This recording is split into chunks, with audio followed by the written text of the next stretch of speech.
I knew something was wrong the moment I heard her laugh. Not the laugh she gave me when we were alone, soft and genuine, but that high-pitched, performative laugh she used when she wanted everyone's attention. We were at a backyard barbecue, standing among friends we'd known for years, and I was manning the grill. The smell of charred hot dogs and hamburgers lingered in the air, but all I could hear was Jenna's voice carrying from the patio table behind me. I caught my name, so I paused, tongs hovering over the grill. She didn't lower her voice, didn't even glance my way. "Daniel gets me flowers for no reason," she said with that smug little smile that made her friends lean in closer. "He even brought me soup last week when I was sick. My male best friend treats me better than he ever will." The he was me. The words landed harder than the smoke burning my eyes. And then came the laughter. Sharp, collective, dismissive. Not a chuckle, not polite amusement, but the kind of laughter that says, "We all agree, and we all think less of him." I didn't turn around. I didn't throw the tongs or storm off. I just stared at the sausages blackening on the grill, and a strange calm washed over me. It was like the moment you finally get a diagnosis after months of feeling sick. You don't want to hear it, but at least now you know. For months, Jenna had painted me as the jealous, insecure boyfriend. Every time I voiced my discomfort about Daniel, the late-night texts, the inside jokes, the way he always seemed to hover, she brushed me off. "He's just a friend," she'd say. "You're overreacting." And I wanted to believe her. I wanted to be the reasonable one. But hearing her brag about him, hearing the derision in her voice when she spoke about me, it hit me. I wasn't paranoid. I wasn't controlling. I was losing a competition I never even knew I'd signed up for. I plated the food, my face neutral, my movement steady. When I walked over and set the platter down in front of her, I looked her straight in the eye.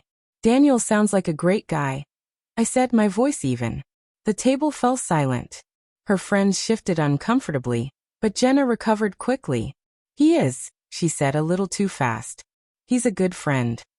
"I know," I replied, twisting open a water bottle. "I think I've been a little insecure about it. You two have a special connection. I shouldn't get in the way of that." Her face lit up like she'd won something. To her, it sounded like surrender. But what she didn't realize was that I wasn't giving up.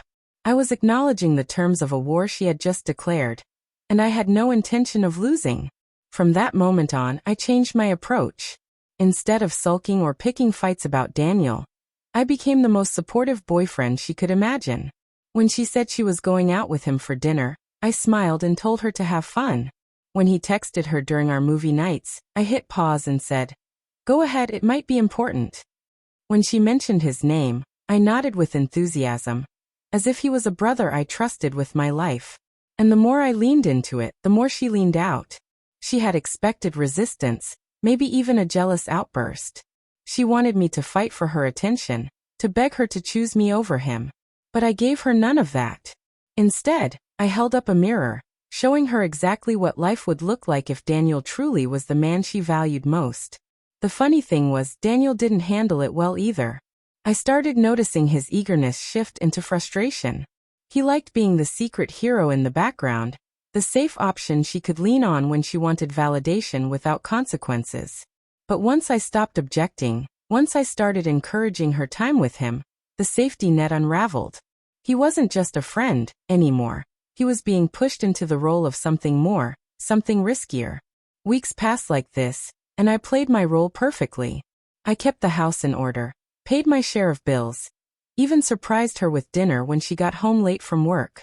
On the surface, I was the picture of stability, but inside, I was already planning my exit.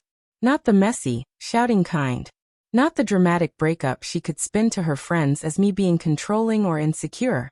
No. I wanted something cleaner, sharper. I wanted her to realize what she had lost only when it was already too late. The opportunity came sooner than I expected. Our friend group was planning their annual Halloween party. A big event that everyone looked forward to. Jenna loved Halloween. She spent weeks preparing costumes, decorating, making herself the center of attention. And this year, she decided she and Daniel would go as a matching pair. She told me this casually one evening, as if it were nothing. "Daniel and I are going as pirates," she said, scrolling through her phone. "It'll be hilarious." I raised an eyebrow, but kept my tone light. Sounds fun. You two will make a great team. Her eyes flickered, just for a second, searching for jealousy that wasn't there. But I gave her none. I simply nodded, finished my dinner, and let her wonder why I wasn't reacting the way she wanted. In the days leading up to the party, I made my own quiet preparations. Not for a costume, not for decorations, but for something far more permanent. I started moving money into my personal account, stashing away the documents I would need when the time came. Every time she laughed at her phone with Daniel, every time she dismissed me with a wave of her hand, my resolve hardened. I wasn't just going to walk away. I was going to walk away in such a way that she would never see it coming. The night of the Halloween party arrived, and Jenna was buzzing with excitement. She looked radiant in her pirate costume, laughing as she adjusted Daniel's matching hat in the mirror. I watched them with a calm smile, as though none of it bothered me. In truth, I was already halfway gone. When we arrived, she immediately pulled Daniel into the crowd, showing him off like a trophy. I didn't follow. I mingled, shook hands, caught up with friends. I let her perform her little act, let her revel in the attention she thought was making me jealous. Every so often, she glanced back at me, searching for a reaction, but I gave her none. Just a polite smile, a nod, then back to my conversation. As the night wore on, her laughter grew louder, her touches with Daniel bolder. It was almost pitiful, how desperate she was to make me crack, to make me chase after her. But I had already decided that I would never chase her again. By midnight, I slipped out quietly, leaving her and Daniel to their theatrics. I went home, poured myself a drink, and sat at the kitchen table. The house felt calm, peaceful, something I hadn't felt in months.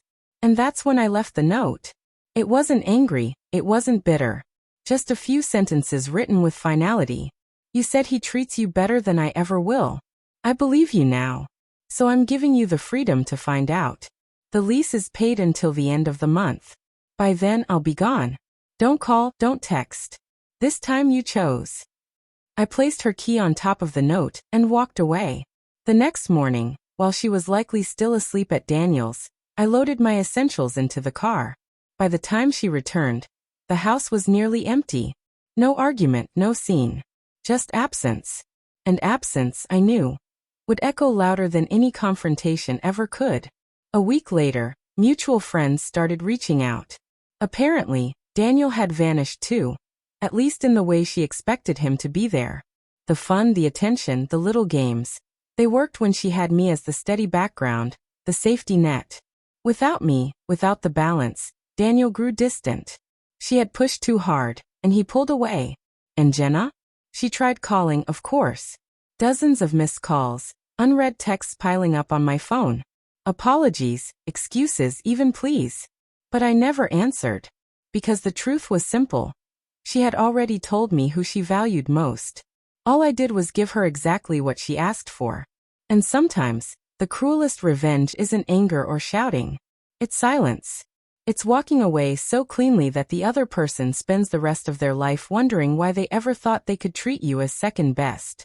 That was my last gift to Jenna, the mirror she couldn't escape.